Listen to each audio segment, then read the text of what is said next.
আসসালামু আলাইকুম, কেমন আছেন সবাই আপনারা?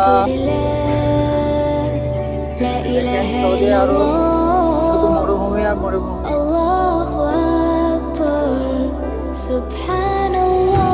এখানে শুধু মরুভূমি, শুধু পাথরের পাহাড় আর শুধু পাহাড় আর পাহাড়।